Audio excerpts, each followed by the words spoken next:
penonton pada nyanyi, "Weh, anak yang Mbak Surip main." Pada nyanyi, tak gendong kemana-mana. Saya dulu juga pernah, kalau buat di dunia mungkin dulu saya juga pernah peringkat 24 dunia bersama Gideon dulu pas lagi di dalam pelatnas. Nyo, ini jam 2 apa gitu? Jam 2 Nyo latihan. Iya Giri, gue gak usah tidur nih, ngapain ya? Gue bingung, gue latihan lah gitu. Jadi apa itu emang yang saya tahu pas juniornya saya itu di Jaya Raya, dia kalau di latihannya sama gabung ke cowok. Emang se-Aprianto itu dia, emang se-Apriani, se-cowok banget itu dia, emang kuat dia emang Apriani. Dituding katanya kan melakukan match fixing. Ini kumparan oke juga nih searching-nya.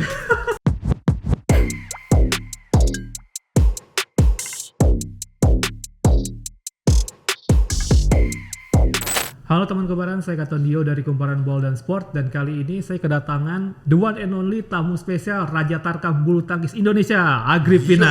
Yo. Apa kabar Mas Agri? Sehat Mas Katon, makasih nih udah diundang di Kumparan. Saya juga yang seneng dong, soalnya kan bisa dapat cerita-cerita menarik dari seorang yang menggeluti Tarkam banget nih di bulu tangkis Indonesia. Kalau masalah cerita bulu tangkis kayaknya aman, udah di luar kepala. Karena kan udah dari kecil lah saya di bulu tangkis, jadi aman. Mantap. Yes. Datang dari keluarga bulu tangkis dan itu awalnya tuh gimana tuh mulai, kalau boleh tahu Mas Agri, perjalanan awalnya bisa kenal bulu tangkis sampai akhirnya kayak sekarang gitu. Jadi mulai saya kenal bulu tangkis kayaknya udah dari bayi lah, dari kecil, karena papa juga pemain bulu tangkis, mama juga pemain bulu tangkis. Jadi emang dari keluarga, dari om, kakek, nenek, kakek dari papa, kakek dari nenek, itu semua pada ngelatih bulu tangkis. Jadi emang kalau ditanya kapan mulai kenal, udah dalam kandungan. Karena pas mama lagi ngandung saya sekitar 4 atau 5 bulan gitu, mama masih ikut pertandingan tuh. Wah, hamil-hamil main? Masih kan dulu mama bukan Tarkam, dulu tuh kayak mama ngewakilin PT perusahaan bank, ngewakilin bank untuk kejuaraan bank, jadi mama ngewakilin tuh. Sebenarnya sama aja, kalau sekarang kan bukan Tarkam ya, kita main panggilan-panggilan. Kalau dulu emang masih ada, zaman mama saya dari dulu emang udah ada seperti itu. Jadi pas mama saya yang lahir, ngandung saya 4-5 bulan, mama ikut pertandingan. Nah kalau ditanya saya mulai kapan latihan, ya mungkin pas mama lagi main ngandung saya, ya itu tuh saya di dalam perut udah ikut-ikutan main bulu tangkis tuh. Udah tahu caranya nyemes tadi ya? udah diajarin tuh dia lompat-lompat main dulu ya.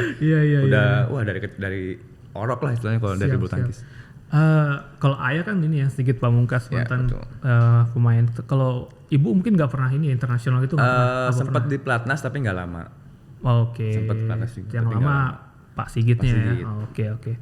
Nah, cuman saya udah pernah dengar cerita nih, katanya dulu kita kan tahu ya Pak Sigit itu kan yang yang membantu Kido Hendra dulu dapat medali emas Olimpiade Beijing. 2008. Ya. Nah, cuma katanya Anda nggak pernah, maksudnya Mas Agri itu nggak pernah dilatih serius ya sama beliau atau gimana? Dari kecil kayaknya emang nggak begitu terlalu into banget ya, karena saya dari kecil ngelatih sama om. Pertama dari kecil emang kakek, terus dari om di Bogor tuh pertama kali latihan mukul-mukul sama kakek, terus di PB Pamungkas Bogor tuh sama om. Terus pas lagi udah mulai lumayan pindah ke Jaya Raya, ada lagi pelatihnya. Kalau papa nggak, jarang, mungkin kalau papa ada privat nih, papa ada latihan, ada yang latih, mungkin saya baru ikut latihan gitu. Nggak yang papa sengaja banget narik, Kri, ayo sini latihan gimana tuh, nggak. Kayaknya ya mungkin ada beberapa, tapi nggak nggak sesering itu. Kenapa itu Mas? Wah, saya juga kurang tahu tuh. Kenapa ya? Pak, mana papa nih? Pak, dulu kayaknya gua nggak dilatih banget sama papa ya. Kayaknya dulu kayak jarang aja gitu sama papa gitu. Kalau Mas Agri yang minta gitu nggak ke papa? Nggak juga, nggak yang benar-benar. Jadi emang udah sejalannya aja gitu. Apa gengsi ayah anak kayak? Wah, mungkin zaman dulu ada gitu kali ya, gengsi. Pas saya masuk pelatnas kan, saya masuk pelatnas nih. Iya. Papa kan ada di situ. Nah, pas saya masuk pelatnas, papa setahun nggak nyampe setahun, papanya malah keluar. Waduh. Sempat dilatih di pelatnas itu paling beberapa bulan, kan papa kan senior. Ya, kan? Okay. Saya kan masuk baru junior. Nah, saya kan masih yang Pratama tuh junior. Dilatihnya sama Mas Bambang Suprianto. Oke, Mas Bambang. Itu papa di dalam, sama-sama dalam. Cuman kan papa megang yang senior, kayak yang senior lah, kayak Bang Aksan gitu, Bang Bona, almarhum Markus Kido, terus Koes. Di senior kan saya nggak bisa mungkin ikut senior, walaupun ada orang dalam kan nggak gitu juga kali, masa ikut-ikutan langsung senior. Saya sama junior dulu. Pas udah mau masuk senior, papanya keluar. Oke. Ada iya baru ini juga, kenapa ya bokap gue ya sama gue ya? kayaknya gue nggak ngerti amat. Tapi ya emang gitu udah. Tapi ini menarik. Berarti masuk pelatnas itu bukan karena bapak gue pelatih gampang gitu, pelatnas enggak ya? Ada omongan seperti itu. Karena kan ya mungkin dulu kan ada seleksi, pas seleksi itu wah kayaknya si Agri masuk gara-gara orang dalam tuh gitu-gitu. Ada juga sempat ngomong gitu, tapi kan ya mau gimana, emang udah masuk. Ya intinya bukan karena babe lah ya, intinya karena prestasi juga. Saya agak lupa nih, Bang Agri itu pensiun tahun berapa dan mulai tahun berapa nih jadi rajin main tarkam gitu? Sebenarnya awalnya dulu gimana? Pas pergantian dari pengurusan PBSI itu kan pengurusan PBSI diganti, saya lupa lagi tahunnya nih. Pokoknya pas pengurusan PBSI diganti, dulu sebenarnya sebelum tarkam rame ada namanya sirkuit nasional tapi sektor dewasa. Nah itu setahun itu ada sekitar 10 pertandingan lah. Kita belum ramai tarkam. Zaman dulu tuh masih saya setelah keluar dari Platnas masih ikut Sirnas itu, sirkuit nasional dewasa. Setelah pergantian pengurus PBSI, sirkuitnya masih ada, tapi yang untuk kategori dewasanya dihilangkan. Nah dihilangkan, muncullah pertandingan tarkam ini jadi makin ramai. Jadi yang bekas-bekas pemain semua yang ikut pada dewasa ini, mantan-mantan pemain itu pada beralih ke tarkam. Banyak panggilan-panggilan tarkam. Di situ mulai awal ramainya tarkam itu. Perbedaan antara menjadi atlet pro atau atlet nasional dengan tarkam itu gimana sih? Apakah latihannya gimana atau dietnya harus gimana gitu? Untuk bedanya pertandingan pro sama pemain tarkam nggak ada bedanya, sama-sama bulu tangkis, sama-sama pertandingan bulu tangkis, sama-sama pengen menang. Dengan rules yang sama? Dengan rules yang sama, sama-sama pengen juara. Bedanya kalau misalnya pemain profesional, pemain pro itu dia jadwalnya, schedule-nya udah tahu nih. Oh, gue setahun ini pertandingannya ke sini. Gue persiapannya ke sini. Ya, pemain pro ya. Pemain pro udah tahu nih. Dia mau tujuannya untuk ke pertandingan mana. Nah, kalau pemain tarkam, kita kan dipanggil, cowok panggilan istilahnya. Buat ngehibur, ya pokoknya buat ngebela yang nge-sponsor lah, buat dipanggil kan. Jadi kita nggak ada nih, plan nggak ada. Jadi latihannya tetap, kita tiap hari tetap latihan.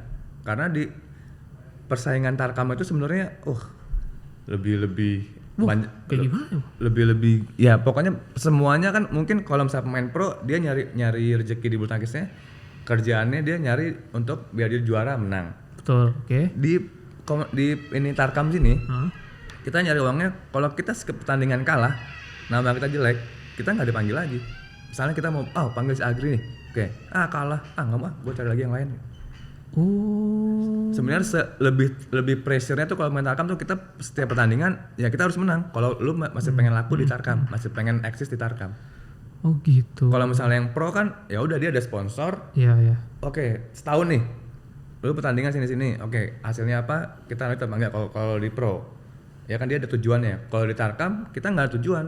Tujuannya kita pas sekali pertandingan kita namanya harus menang, harus bagus. Oke, saya ngerti nih. Jadi kalau misalkan pro atau atlet nasional lah yang ibaratnya dia ada kontrak yang mengikat. Jadi kalau misalnya kalah di Malaysia, nanti main lagi di India nggak kenapa karena masih ada kontrak ya. Kalau kita main tarkam di kontraknya cuman pada saat per event itu aja, pertandingan itu aja. Iya. Tapi sebenarnya ini Mas Agri fokus di tarkam atau ada usaha-usaha gitu? Enggak, saya masih fokus untuk main di tarkam sama ada jadi brand ambassadornya Fly Power. Om Hasaryanto Arbi ya? Ya, Hasaryanto Arbi. Itu bagus, Fly Power. Mantap, itu produk lokal. Aja jadi promo, enggak apa. Itu pokoknya ada brand namanya Fly Power yang baru suka bulu tangkis, itu mantap. Iya, aku juga pernah main ke kantor Mas Arbi juga, pernah lihat juga. Gini, kalau itu sifatnya panggilan, setahun main berapa turnamen tuh Mas Agri? Setahun bisa sebulan aja kemarin sempat 5-6, banyak juga. Lebih dari atlet. Iya, karena kita kan emang bukannya kita menawarkan diri, tapi kan emang kita nyari uangnya kan di sini, di main tarkam. Bisa ya tergantung aura di masyarakatnya. Kalau misalnya lagi ada rame pertandingan apa-apa, rame juga, banyak juga. Tapi dari segi pemasukan menjanjikan nggak sih tarkam tuh? Kalau kita berprestasi di tarkam, banyak panggilan, menurut saya lumayan menjanjikan pada saat sekarang. Bukan menjanjikannya karena kita kan cuma dikontrak seminggu. Iya. Dikontrak seminggu. Ya itu penghasilannya. Kalau kita nggak pintar-pintar nyimpen pendapatan, yang nggak menutup kemungkinan tidak menjanjikan juga. Nah, sebenarnya kan tadi Mas Agri nanya nih, pokoknya kalau gue main Tarkam harus menang. Tapi di sisi lain kayaknya harus menghibur juga masih Mas. Setelah gini, saya sekali mau tanya nih, ada nggak teknik-teknik yang di Tarkam itu ada, kayak mungkin di basket ada straight ball gitu ya, yang nggak kepake di pro. Nah ini gimana kalau bulu tangkis? Nah kalau untuk kalau sekarang saya kebelakangan terakhir ini saya fokusnya sekarang untuk exhibition match. Untuk menghibur, untuk memperkenalkan gimana bulu tangkis itu sebenarnya bukan hanya menang atau kalah, tapi juga dia bisa dapat kesehatan, main juga bisa lucu-lucu kok, bisa seru-seruan. Itu belakangan terakhir. Tapi kalau ditanya pas lagi main Tarkam harus ngehibur atau enggak, sama sekali pas lagi pertandingan Tarkam tidak boleh menghibur. Karena yang kita cari Tarkam hadiah juara. Sama kita tanggung jawab sama sponsor kita yang manggil, oh lu ngebela PT ini, oh lu ngebela PB ini, lu ngapain dipanggil buat ngehibur? Gue pengen nama gue ke pertandingan sini, PT-nya namanya naik, namanya juara. Wah siapa yang juara di pertandingan itu? Oh si Agri yang juara. Oh si Agri dari mana tuh? Bela apa dia? Bela sponsor ini. Nah yang di pemain Tarkam itu sama sekali tidak boleh menghibur. Karena nanti kasihan kalau misalnya dipanggil buat ngehibur, ngapain ikut pertandingan. Nah kalau sekarang saya dipanggil untuk menghibur karena saya Tarkamnya udah lewat nih masa Tarkamnya. Jadi sekarang saya main untuk setiap pertandingan, saya lagi bukan ikut pertandingan itu, tapi di ending di sebelum partai final saya menghibur pertandingan itu. Oh I see. Jadi ya ibaratnya ada yang bertanding nih yang beneran pesertanya. Nah ini Mas seru-seruan aja gitu kan. Seru-seruan menghibur. Nah dulu saya belum ada, sekarang gini belum menghibur gini, pertandingan harus menang. Tapi sekarang juga masih ada yang harus menang. Masih ada, tergantung panggilan. Kalau sekarang saya ada lagi satu yang saya bisa ini untuk menghibur untuk exhibition match. Oh, ada juga untuk yang pertandingan. Ya. Jadi awal-awal dulu tuh sebelum saya main, karena mungkin saya bisa bilang hiburan dari dulu emang saya mainnya emang seneng gaya aja kali ya. Maksudnya memang ada main, tapi kan ada main bulu tangkis yang cuman wah smash net, lob smash net mati. Kalau saya itu emang tipikal orang yang banyak gaya aja gitu, mau kadang kalau ada bola tanggung yang harus saya mati, saya masih banyak gaya gitu. Ya gitu banyak gaya aja dari dulu. Emang tipikal orang dari dulu saya mainnya emang gitu. Kadang dulu juga papa sempet nasehatin, Gri, lu kalau main harus mikirin poin, jangan mikirin gaya. Zaman dulu saya pas lagi pemain pro-pronya, lagi pengen pemain pro aja, lagi mengejar prestasi aja, saya masih mikirin gaya, bukan mikirin juara. Pokoknya gue mau gimana pun yang penting gue keren, gue gaya gitu lah. Nah, tapi itu emang jelek. Pas lagi pemain pro itu emang lagi pengen prestasi, pengen jadi juara, itu jelek. Jangan ditiru. Cuman kalau untuk di luar prestasi, ya untuk fun buat happy enjoy, ya boleh lah gaya-gaya dikit. Jadi kan kalau misalnya kita kalah nih, ya nggak apa kita kalah, tapi kan kita masih menang gaya. Masih ada menangnya jadinya. Nggak kalah-kalah banget. Nggak kalah banget, ada menangnya, menang gaya jadi. Terus kalau namanya atlet pro kan, kalau misalkan bertanding kan mungkin ada pressure dari penonton tuan rumah segala macam, atau mungkin ada pemikiran lain. Sensasinya itu dari seorang pemain sendiri ya, bedanya apa sih ketika main yang resmi sama Tarkam? Wah, jauh sekali berbedanya. Dulu pas lagi saya main pro itu sensasi mainnya, wah nggak mikirin sekeliling, ada nih mikirin nih. Tapi pasti fokusnya, gue pengen juara nih. Ayo prestasi kan, nyari juara. Ayo menang. Itu atmosfer penontonnya paling cuma tepuk tangan, cuma sorak. Kalau di pemain Tarkam yang saya alamin ini, saya pernah main di salah satu gor terbuka. Saya lagi main aja, penonton pada nyanyi, "Woi, anak yang Basurip main." Pada nyanyi, "Tak gendong kemana-mana." Pokoknya kalau pemain Tarkam tuh mungkin kekeluargaannya, penontonnya, historisnya tuh lebih dari pemain pro. Mungkin kalau pemain pro cuman supporternya paling cuman wah tepuk tangan, cuman gitu doang. Tapi kalau ya di pemain Tarkam, misalnya saya ngebela sponsor dari tim A lawan tim B. Ada supporter tim A dan tim B.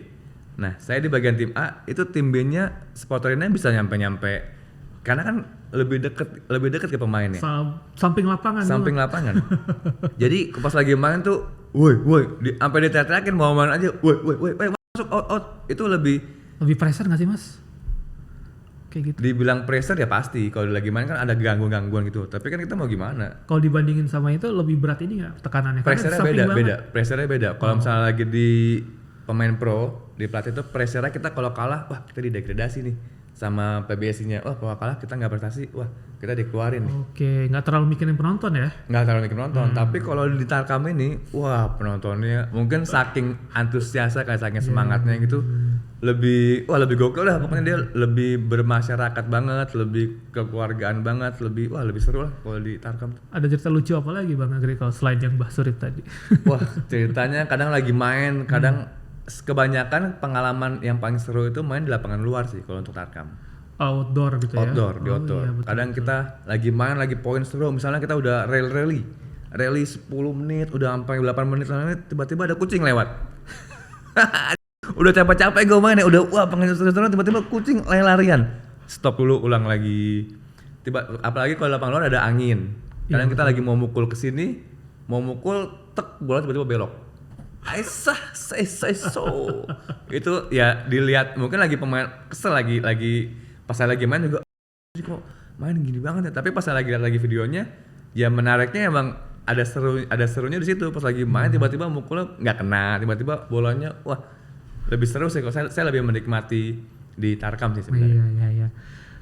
Gini, saya pernah lihat video ya di beberapa tempat lah. Itu main bulu tangkis ada rusuh penonton. Mas pernah ngalamin nggak? Pernah. Kayak gimana? Pernah. Gimana tuh? Jadi ada salah satu ini sama juga nih, ada lagi main. Dia tengil-tengilan lah, kayaknya terlalu semangat, jadi terlalu memprovokator. Jadi kayak main tiba-tiba teriaknya so gitu ke lawan. Misalnya kita lagi main nih, lagi main tiba-tiba so gitu. Harusnya kan nggak boleh. Pasti aturannya kalau lagi di pertandingan, kalau pengen so teriak nggak boleh ke musuh, harus keluar lapangan. So gitu itu nggak apa, nggak boleh ngadep ke musuh. Nah kalau di Tarkam gitu ada salah satu kejadian tim A, tim B, tim A-nya pemainnya terlalu provokasi gitulah, mungkin terlalu arogan apa terlalu, mungkin bukan arogan, mungkin terlalu semangat lah. Wah pede nih mau menang nih. Musuhnya nggak terima, ada yang di-smash kena kepala beneran. Wah oke. Pertama kena kepala, terus tiba-tiba ada bola tanggung lagi, disikat lagi. Itu jadi yang rusuh itu antar penonton. Nggak terima, jangan gitu ngomongin gitu-gitu, apa gitu.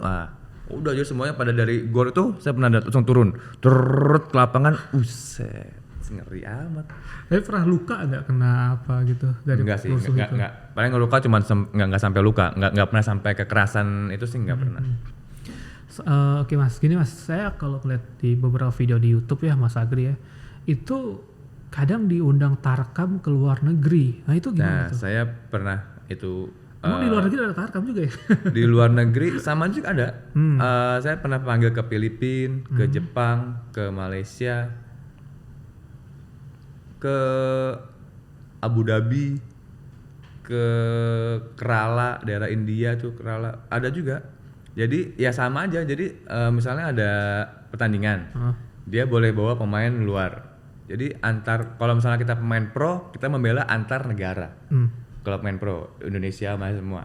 Tapi kalau Tarkam di luar negeri, jadi satu perusahaan ada pertandingan. Perusahaan juga ya? Sama tetap perusahaan, nggak selalu perusahaan apa toko sport apa pokoknya apapun itulah yang berbentuk sponsor. Jadi sponsor itu ada pertandingan dia ngadain, dia bisa ngambil pemain dari luar.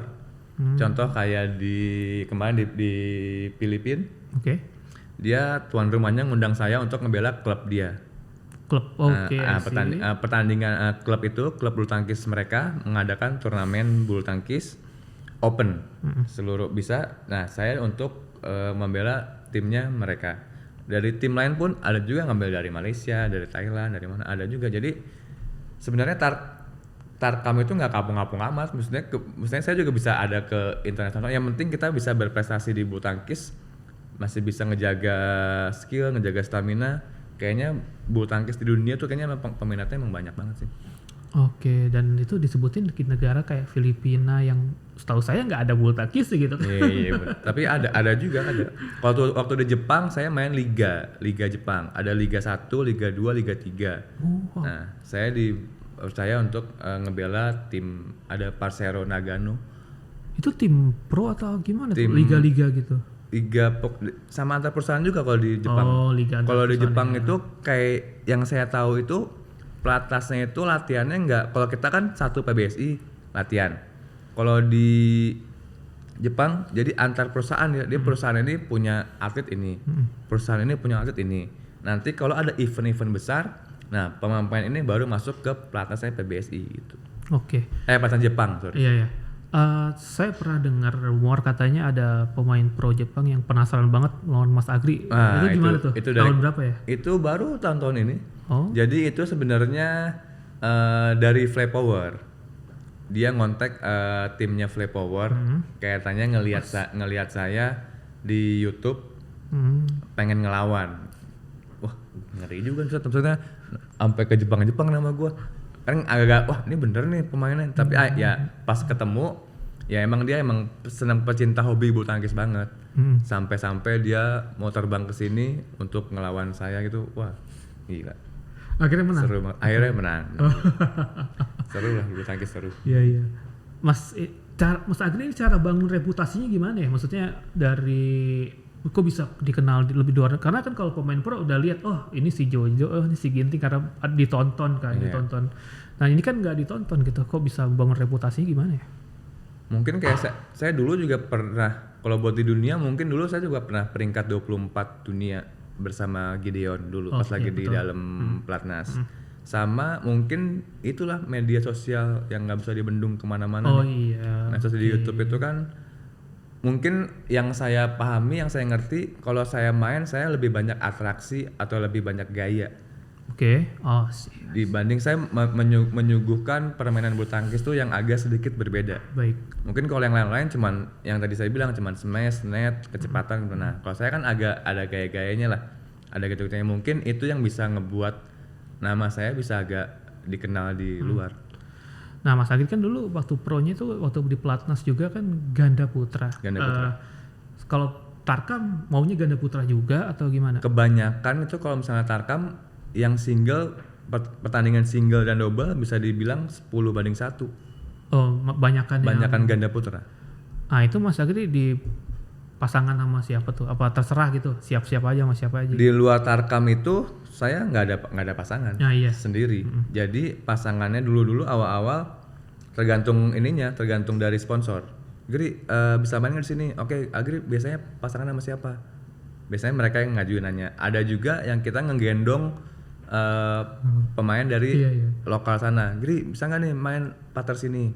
Ya bisa-bisa aja, tergantung waktunya aja bisa apa enggak gitu. Iya, sama ini. Iya, waktu aja pokoknya. Jadi ya kalau misalnya partner saya dulu pertama kali ada partner gara-gara main sirkuit nasional kan. Sirkuit nasional.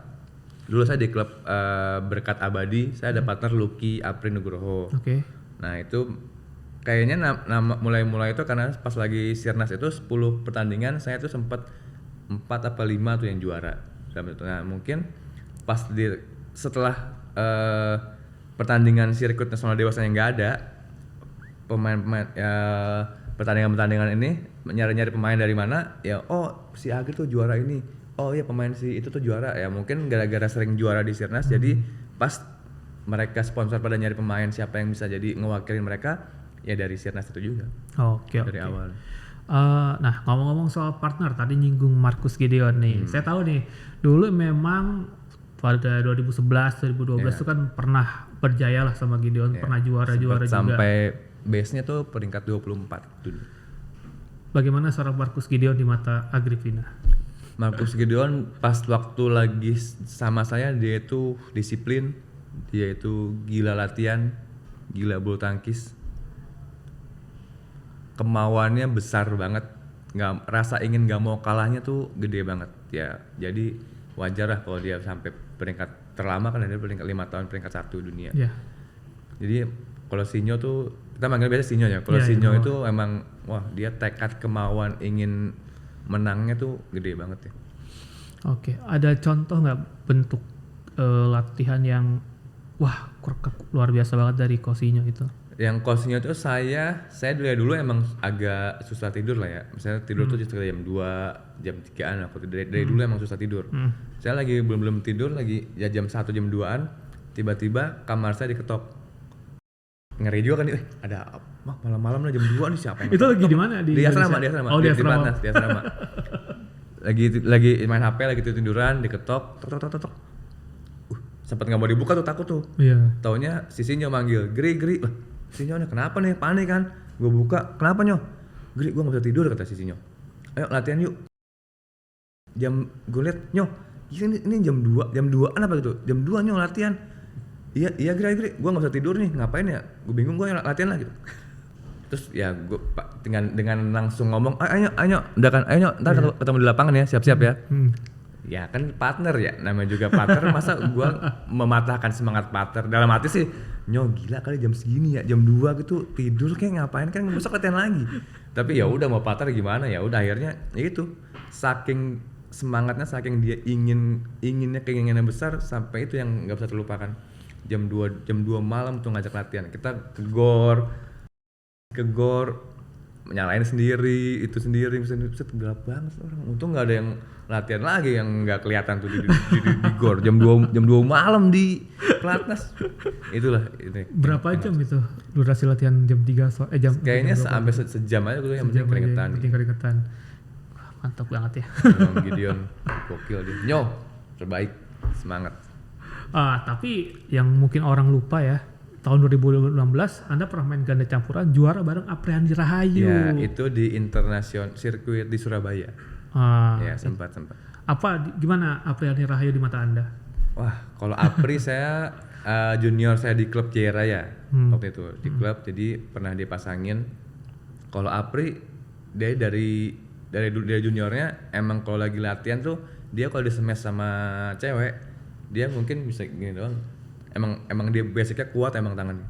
Jadi kalau kita latihan yang saya lihat nih ya, kalau lagi latihan Apriani tuh dulu emang di smashnya bukan sama cewek lagi, udah juniornya sama cowok baru bisa tembus, baru bisa mati.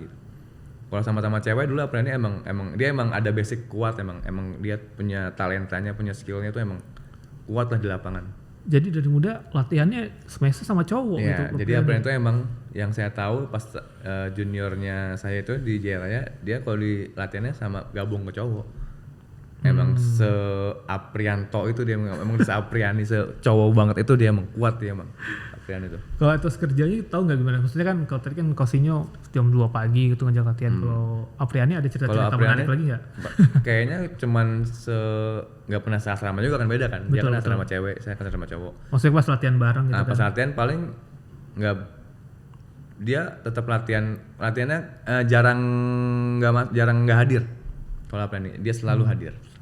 Jadi emang ya itulah rata-rata yang pemain yang jadi itu, yang saya alamin kebanyakan itu dia latihannya fokus, dia konsisten, sama rasa ingin gak mau kalahnya tuh gede, besar. Oke, Marcus Gideon lama menduduki peringkat 1 dunia, pernah juara Asian Games, Apriani Rahayu sama Gracia di akhirnya di ganda putri juara Olimpiade. Mas Agri kadang suka merenung gak sih? Wah, kok gua gak kayak mereka gitu. Sempet ada hati kecil kalau dibilang nyesel gak sih ke yang dulu pasan, ya pasti ada penyesalan, ada lah. Cuman alhamdulillahnya saya orangnya agak bodo amatan nih. Kayaknya dari agak mungkin bisa kata-kata bagusnya agak ikhlasan lah. Mungkin ya jadi kalau misalnya ada gitu, ya udah nggak apa-apa lah. Mungkin belum rezeki. Mungkin saya ada rezekinya di tempat lain. Kalau dibilang kesel mah kenapa dulu? Coba kalau gue dulu latihan kayak Sinyo. Coba kalau gue kayak Apriani latihan gitu, kayaknya gue bisa lebih dari ini nih. Tapi kan balik lagi mikir lagi, gue kalau nyesal kapan gue mau next mau majunya. Udahlah, mungkin itu emang rezekinya, kan rezeki orang masing-masing. Yang saya omongin ke diri saya, udahlah, ngapain sih lu kesel gitu, ya udah itu kan emang rezekinya dia. Emang kerja kerasnya lebih dari saya. Jadi ya wajar. Jadi ya udah aman-aman aja. Waktu di Platnas emang hambatan seorang Agripina itu apa ya? Maksudnya kan saya dengar-dengar dulu katanya di Depak SP3. Bener. Jadi dulu mungkin saya masih ini kali ya, ego masih anak-anak muda, jiwa muda berbahayanya kayaknya terlalu tinggi. Makanya kan udah di Platnas itu kita latihan Senin, Selasa pagi sore, Rabu setengah hari, Jumat, Sabtu pagi sore. Segitu terus selama saya 5 tahun. Itu aja tuh rutinitasnya. Sedangkan saya ini orangnya nggak bisa diem, nggak bisa bertahan gitu. Mungkin kalau fokus saya dulu, udah tujuan gue mau juara nih, udah gue mau istirahat tidur. Yang harusnya dilakuin seperti itu kayak Sinyo. Yeah. Dia emang tidurnya bener. Nah saya ini terlalu terlena lah dulu, mungkin nggak ada yang nggak ada yang megang saya lah. Jadi terlalu kebebasan kali ya. Jadi kan di dalam itu ya dapat gaji, dapat lumayan. Misalnya dapat uang gampang lah ke dalam. Jadi saya pikirnya tuh wah gue ada uang nih, kadang pergi ini sering-sering banget pergi. Jadi fokus saya tuh kebelah. Udah habis latihan pengennya main. Abis ini pengennya nongkrong, pengennya main. Ya itu makanya nggak bisa jadi seperti mereka karena yang dulu yang saya alamin fokus saya tuh agak kurang seperti mereka. Rumor konon katanya Agripina pernah lompat pagar demi bolos latihan. Itu bener gak sih? Itu malam-malam dulu. Ini kumparan oke juga nih searchingan. Sampai tahu tuh, padahal nggak pernah mau gue buka tuh, lumayan aib juga tuh sebenarnya, tapi ya udah kebuka, udah kepalang nanggung. Jadi kan kita di asrama itu jam 10 malam udah nggak boleh kemana-mana, ada satpam, nggak boleh keluar. Nah, saking saya jiwa muda berbahayanya, saking ini banget, jadi jam 9-an itu saya muterin pelatnas, biar pengen banget keluar. Wah kayaknya itu bisa lewat tuh naik ke atas. Oke, udah sampai di situ. Besok paginya ngecek lah. Lihat, wah kalau gua lewat sini kemana ya? Akhirnya dapet tuh, singkat cerita dapet tuh, dapet jalan buat menuju Romanya, buat itunya dapet tuh. Akhirnya ya udah malam-malam lompat, jalannya yang banyak kan udah dicek itu di mana. Akhirnya dijemput teman, ya itu saking pengen mainnya itu dulu. Nggak ketahuan itu, atau gara-gara itu di depaknya? Nggak ketahuan, sekali dua kali karena keseringan. Oh. Akhirnya lama-lama ketahuan juga. Ada yang satpam, ada yang ngelaporin. Ya udah. Itu era sama Cousinho atau? Itu ya era sama Cousinho. Berbanding terbalik banget. Iya. Makanya sekarang juga beliau udah berbanding banget beda prestasinya. Tapi kalau bicara yang baik-baik nih, waktu selama menjadi pemain pelatnas atau mungkin pro, entah sama Priani, entah sama Markus atau pasangan lain, momen tak terlupakan apa sih Bang Agri? Momen yang nggak terlupakan itu the best lah gitu. Ketika sama Gideon itu momen yang paling nggak terlupakan itu saya bisa rubber set hampir menang melawan Lee Yongdae, Ju Jae-sun pada masa itu. Oh. Itu mereka lagi top world number 1, sedangkan saya masih pinjik lah, masih baru-baru junior. Nah itu momen nggak terlupakannya itulah, saya bisa ngeluarin kemampuan benar-benar yang hampir menang. Itu seru, saya bisa ngeluarkan skill yang pada saat itu saya masih kecil banget tapi mereka agak kewalahan ngelawan saya. Itu momennya kayaknya wah itu tuh yang bikin awal percaya diri, wah kayaknya gue bisa nih gitu. Itu awal. Kalau sama Apriani ya itu momennya yang bisa juara, bisa berpasangan sama Apriani di pertandingan internasional di Surabaya, juara ya itu udah. Oke, terus kemudian aku mau tanya soal ini, pendapatnya Mas Agri nih terkait yang sangat disayangkan kan 2023 sampai awal 2024 kan kayaknya prestasi bulu tangkis Indonesia kan turun ya. Kita banyak kalah di turnamen-turnamen besar. Kalau Mas Agri ngelihat itu kayak gimana, Mas? Melihat perkembangan bulu tangkis Indonesia, kayaknya saya kurang begitu ngikutin. Saya lebih fokus ke takam-takamnya gitu. Saya lebih senang kalau yang itu udah ada bagian masing-masing lah. Kalau yang bagian PBSI itunya, cuman saya sekarang fokusnya, yang itu kan udah ada porsinya tuh udah lebih ke internasional. Nah saya lagi fokusin sekarang lebih ke bulu tangkis masyarakatnya aja nih, untuk ngehibur untuk semua masyarakat, gimana ngasih tahu ke masyarakat kalau sebenarnya bulu tangkis itu olahraga yang fun, bukan cuman yang kalau di TV kan lihat kayaknya mainnya kok gitu banget ya, cepat banget ya. Nah saya pengen menyuguhkan, pengen ngasih tahu ke masyarakat kalau misalnya bulu tangkis itu mainnya sebenarnya bisa fun, bisa enjoy, sama aja kayak main bola. Main bola kan kita bisa gocek-gocek, bisa gaya-gaya gitu. Cuma bulu tangkis pun seperti itu. Jadi itulah sekarang fokus saya lagi masih pengen ngasih tahu ke masyarakat Indonesia kalau bulu tangkis itu sebenarnya nggak sesusah itu kok, lebih bisa enjoy dan fun. Oke, saya mau tanya lebih dalam lagi tuh soal itu. Cuman gini, berarti Mas Agri nggak pernah nonton Asian Games All England? Nonton. Cuman saya masih belum bisa mengeluarkan kapasitas saya sebagai sebagai mengomentari yang lebih di atas itulah. Itu kayaknya itu mah udah ada bagian masing-masing lah. Kalau ditanya, Gri itu kok kenapa bisa begitu? Gua nggak tahu. Lo kalau menanya masalah Indonesia yang bulu tangkis di Indonesia nih, ditarikam buat ngehibur buat seru-seruan, oke lah. Tapi kalau udah bagian ke atas itu kayaknya udah ada bagian masing-masing. Kalau bicara soal, nah balik ke Tarkam ya, visi gimana ya, visi misi atau masukin rencana jangka pendek, jangka panjangnya Agripina ini gimana di Tarkam? Untuk Tarkam Atau saya mungkin sih entertainment juga. pengennya yang tadi balik di awal, karena badminton saya pengen, karena kan saya nyari rezekinya di bulu tangkis. Saya nyari pekerjaannya di bulu tangkis. Saya pengen membesarkan bulu tangkisnya. Saya pengen membesarkan kolam di bulu tangkis saya, bukan saya membesarkan diri saya sendiri. Percuma kalau nama saya besar pun, tapi kolam pencarian mata uang saya di bulu tangkisnya kecil, nggak percuma juga. Jadi saya pengen sekarang, kenapa saya bisa keliling-keliling kemanapun saya mau aja, yaitu saya pengen memperkenalkan bulu tangkis. Karena bulu tangkis itu fun, enjoy, ya itulah. Gini Mas Fikri, Mas Agri udah kepala 3, mau sampai kapan Mas nih? Mau sampai kapan main bulu tangkis? Kayaknya saya nggak bakal pernah berhenti main bulu tangkis nih. Karena dari bulu tangkis saya keluarga saya dibesarkan dari keluarga bulu tangkis. Terus papa dari bulu tangkis, mama dari bulu tangkis. Saya merasa enjoy di bulu tangkis. Maksudnya udah banget daging banget lah. Yang saya pengenin ini kenapa yang tadi balik lagi ya, yang jangka pendek jangka panjang. Jangka pendeknya saya pengen ngajak masyarakat untuk suka bulu tangkis karena tahu itu enjoy sama fun sama seru. Jangka panjangnya saya pengen pemain yang tidak seberuntung mereka yang udah di top pasti kan kalau misalnya udah jadi atlet dari kecil sampai umur let's say lah kita sebut 25 tahun. Itu semua hidupnya diserahkan untuk bulu tangkis. Setelah dia keluar dari bulu tangkis, kadang ada teman saya yang beberapa, gue mau ngapain nih? Aduh ada yang ngedrop keluar dari pantas, kayaknya udahlah gue nggak bisa ngapa-ngapain.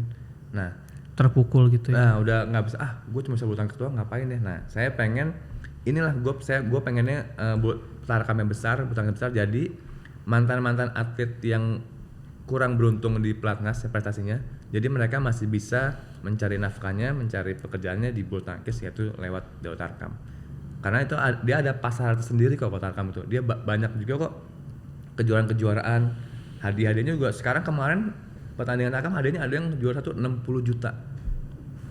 Jadi sekarang ini bulu tangkis udah mulai oke nih. Jadi jangka panjangnya ya semoga Tarkamnya terus membesar, nama bulu tangkis di Indonesia terus membesar.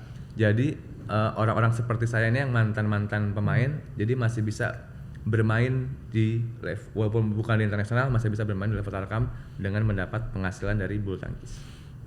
Kok berarti ini sangat menjanjikan ya, kalau boleh tahu sebulan dapat penghasilan berapa Mas Agri dari Tarkam ini? Kalau saya nggak bisa ditentuin sebulan yang berapa. Range-nya mungkin? Ya sekitar segitulah cukup buat hidup pokoknya. Tergantung panggilannya ya pokoknya tergantung. Kalau kita kan sekarang yang kita jual nih aset badan nih. Nah itu tergantung berarti kita nih menjaga badan banget, makan ya. Nah banyak yang bilang main Tarkam cuma gitu doang. Nah kita nggak bisa kalau cuman ngandelin main Tarkam tapi kita nggak ngejaga stamina kita, apa kita tetap aja kita juga latihannya mungkin sama seperti pemain yang di pelatnas, kayak pagi sore ngejaga, karena kan kita juga pengen juara di pelatnas pun pengen juara, sama-sama juara, sama-sama berkompetisi. Berarti disiplin pelatnas tuh masih dipakai di Tarkam ya? Harusnya masih kalau pengen masih bersaing di dunia Tarkam. Gini Mas, kan biasanya kan kita suka dengar berita ya, atau mungkin kenalan kita gitu kan, meninggal nih abis main bulu tangkis gitu misalkan. Nah itu sebenarnya main bulu tangkis tuh biar aman, sehat itu gimana sih biar nggak sampai meninggal kesalahan jantung gitu. Ada juga beberapa tipsnya ya harus tahu kapasitas diri. Harus itu nggak sebenarnya tipsnya dari diri sendiri, karena yang saya alamin, yang saya tahu ceritanya kenapa bisa pada seperti itu, dia terlalu kesemangatan.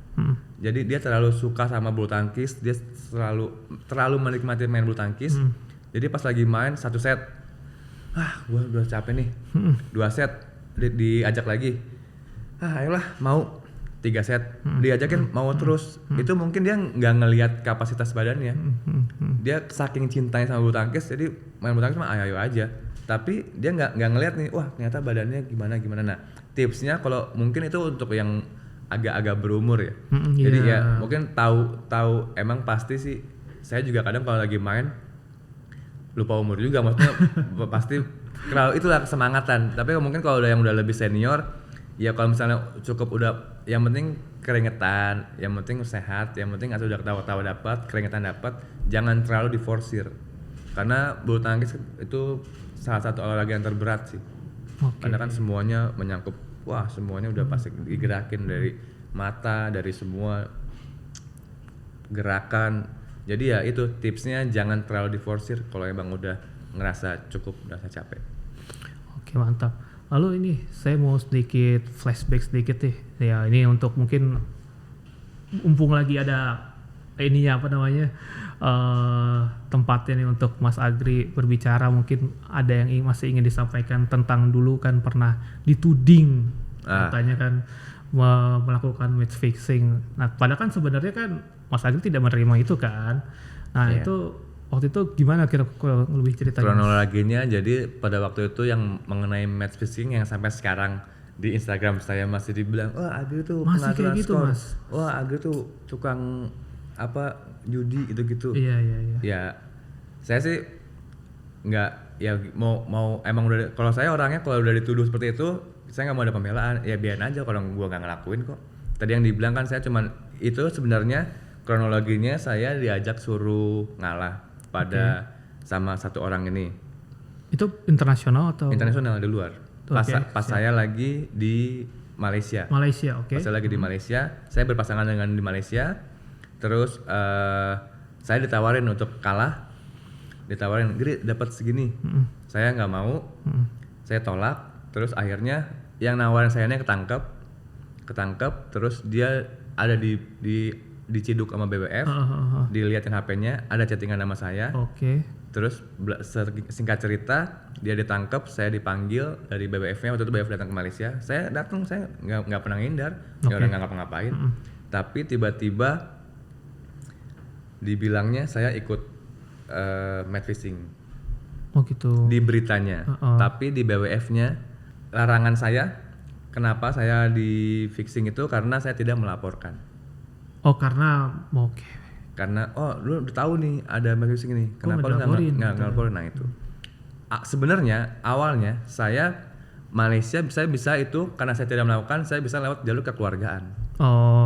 Jadi BWF melakukan panggilan saya melalui PBSI sebanyak beberapa kali, tidak digubris oleh PBSI.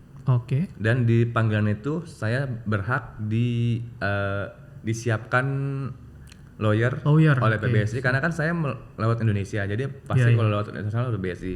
Nah, mungkin pada waktu itu PBSI-nya terlalu sibuk dengan kegiatan lain, jadi PBSI-nya tidak ngecek tuh ada email bawa panggilan saya.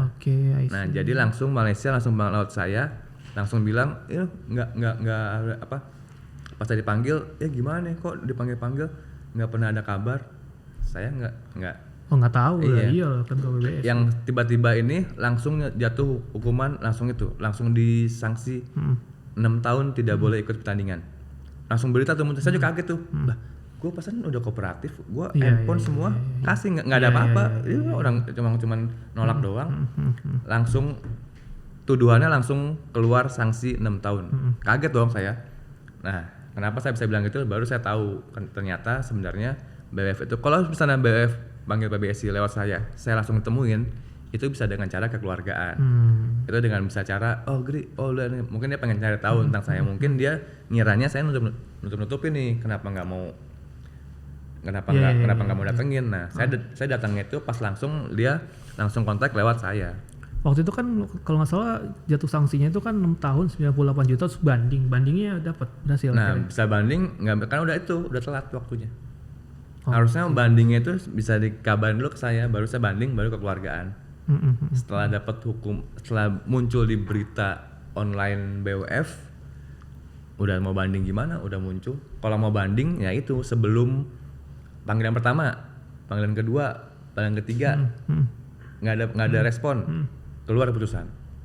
Coba kalau panggilan pertama, panggilan kedua kita banding, itu bisa dengan bermusyawarah. Tapi ini salahnya telat ngabarin ke saya. Kenapa Anda bisa berarti kuat gitu loh? Kenapa Mas Agri kok kuat banget? Gua nggak mau nih gitu. Maksudnya apa yang membuat teguh pendirian gitu? Sebenarnya kalau udah di bulu tangkis itu ngelakukan sesuatu yang jelek di bulu tangkis karena saya tahu saya nyari uangnya di bulu tangkis. Baik. Kalau saya mencoreng nama saya jelek di bulu tangkis, saya mau bisa apa? Saya kan cuma dari kecil yang saya tadi bilang, saya dari kecil sampai gede di bulu tangkis. Jadi kalau saya ngejelekin nama saya di bulu tangkis, saya mau ngapain lagi? Ya itu yang membuat saya teguh tuh, udahlah, gue nyari duit di bulu tangkis, udahlah nggak usah aneh-aneh lah. Tapi keluarga kaget nggak waktu itu, terutama Pak Sigit? Sempat kaget, sempat kalau papa tanya, Geri, lu beneran nggak? Enggak. Apa? Kalau papa kan sebenarnya kayak waktu papa ngeledekin, apa lu dapetnya kecil ya gitu. Kalau papa ngeledekin ya cuman, kecil gimana? Ya mungkin pada saat itu kecil kali ya. Mungkin kalau misalnya taruhannya lebih gede, mungkin bisa tergiur juga. Mungkin saya kuat gara-gara ya itu juga kali kecil. Sebenarnya kayak gitu tuh udah rahasia umum di dunia bulu tangkis. Sebenarnya ada juga seperti itu. Yeah. Cuman ya udah, saya kan di sini sebagai dituduh sebagai ini ya mungkin ya udahlah nggak apa. Tapi itu tuh modusnya tuh terang-terangan aja gitu. Lo mau nggak gitu? Iya, lewat pribadi ngechat. Ini segini. Oh, nggak ada orang yang nggak malu-malu gitu ya? Iya udah. Waktu itu tawarin gede nggak? Dolar atau? Dolar. Kayaknya tawarannya kecil ya, makanya saya nolak kayaknya. Mungkin kalau lo tawaran yang ngangengong lumayan mungkin oke, tapi enggak lah. Ya mungkin itu juga gitu. Ya itu canda aja teman lebaran ya. Gitu. Oke nih, udah mau masukin terakhir gini. Mungkin Mas Agri bisa ngasih pesan ke, terkait kan visi misinya adalah ingin biar semakin ingin membesarkan di bulu tangkis Indonesia tuh, bahwa bulu tangkis itu seru, fun, sama enjoy, sama pengen membesarkan, pengen nampung nih mumpung ada mumpung ada pertandingan di luar. Ayolah yang gagal menjadi pemain nih, kita masih bisa kok, masih ada kok nih wadah nih. Masih ada nih. Nah, saya pengen mempertahankan kolam ini dan pengen membesarkan juga kolam. Oh ya, selain Mas Agri, ex Platnas atau ex pemain pro yang pernah yang ikut Tarkam, ada juga yang pernah kolaborasi gitu mungkin? Ada, banyak juga, kayak pemain-pemain kayak dulu Hafiz Faisal, pemain mix, Faisal, terus Berry Anggriawan, Rian Agung. Masih banyak pemain ex Platnas yang main-main di Tarkam, masih banyak. Oke, cuma beda manajemen kali ya? Iya, kalau gitu kan panggilan langsung ke orangnya. Sebenarnya pemain ya yang kalau misalnya kita bisa keluar dari Platnas selama kita 25 tahun itu, kita mau keluar, yang kita bisa cuma bulu tangkis. Iya. Paling ya kita mau ngapa lagi? Paling kan ada coba-coba bisnis juga, coba-coba kan. Maksudnya kan yang kita kayak sekolah lah, mungkin kalau kita kuliah berapa tahun, S1, S3 berapa tahun. Kalau kita kan udah 25 tahun nih, udah jadi apa kan, udah jadi dosen kali ini kalau bulu tangkis. Jadi yang kita pengalaman tahu kan cuma di bulu tangkis, ya pasti kita mencurahkannya, kita nyarinya di bulu tangkis lagi. Gak kepikiran jadi pelatih gitu? Sempet dulu pengen coba ke papa, pengen nanya ngelatih itu kayak gimana. Cuman kalau kata papa, selagi kamu masih bisa bermain, selagi kamu masih bisa gerak, kalau masih muda jangan jadi pelatih dulu lah. Karena kalau pelatih itu harus yang benar-benar mateng kalau kata papa. Kalau misalnya umurnya masih setengah-setengah, mungkin egonya masih belum bisa nampung kayak gimana. Mungkin nanti kalau misalnya kamu udah bener-bener pelatih tuh, kalau kata papa harus jadi pilihan terakhir. Yang penting kamu terus gali terus, karena di bulu tangkis tuh perkembangannya berbeda terus, harus ikutin terus gimana-gimananya. Saya udah ada tawaran disuruh pelatih, udah ada disuruh buka klub sendiri. Cuman karena saya masih alhamdulillahnya masih bisa ngehibur, masih bisa ada panggilan-panggilan, jadi saya masih fokus ngejaga badannya sama buat bulu tangkis lebih besar lagi di Indonesia. Kayak tertarik bikin gor gitu suatu hari? Udah ada gor. Udah ada di mana? Udah ada di Bogor, di daerah Ciapus. Saya ada namanya Agripina Badminton Academy. Ada kok di West, di Google Map. Yang mau latihan ada di situ. Itu kalau mau latihan bersama pelatih Olimpiade. Wah, gitu. Siapa yang nggak mau dilatih sama yang udah berpengalaman menciptakan Olympic gold medal. Nah, itu ada di gold medal ada di West apa di Map Agripina Badminton Academy. Jadi itu ada papa, saya ada bikin gor 3 lapangan. Oke. Jadi itu biar papa yang kita serahkan kepada suhunya lah kalau buat ngelatih. Jadi saya belum merasa mampu untuk menjadi pelatih. Mungkin kalau untuk sharing tentang gimana cara mukul, gimana cara teknik, mungkin sharing oke lah. Tapi untuk melatih kayaknya saya serahkan kepada suhunya. Tapi saya udah ada nih di Agripina Badminton Academy, ada di Bogor. Silakan dicek. Itu untuk anak usia berapa aja ya? Papa ngelatih dari yang ada sekarang ada sekitar 10 pemain di sana. ada asrama juga, ada asramanya di gor saya. Itu dari kecil, dari usia paling kecil kalau nggak salah ada 6 tahun. Oh iya betul. Sama yang berprestasi, ada yang dewasa itu pada privat di tempat saya, di tempat papa itu. Ya ditampung semua. Karena kan kalau papa mah udah pasti kita muka semua, dia udah umurnya udah sekitar 4. Saya aja 33. Papa udah hampir udah hampir 50-an. Kalau mau nanya tentang bulu tangkis itu udah di luar nalar dia tuh, udah lebih lama tuh dia berkecimpung dulu dunia bulu tangkis. Itulah kalau buat pelatih-pelatih kita serahkan kepada Sigit Pamungkas. Oke, ada kalimat penutup dari Mas Agri, mungkin mengajak masyarakat untuk semakin ini sama bulu tangkis gitu. Oke, untuk masyarakat Indonesia, gue pengen ngasih tahu nih, kalau kalian tidak suka bermain bulu tangkis, cobain dulu sekali dan cobain lihat gimana saya bermain. Karena di dunia bulu tangkis itu bukan yang seperti yang kalian tahu, main cuma smash, net, main cepet gitu-gitu mati, enggak. Kita bisa enjoy kok, kita bisa fun, kita bisa dapat kekeluargaan baru. Karena yang bermain bulu tangkis itu biasanya jiwa sportivitasnya itu udah mantep.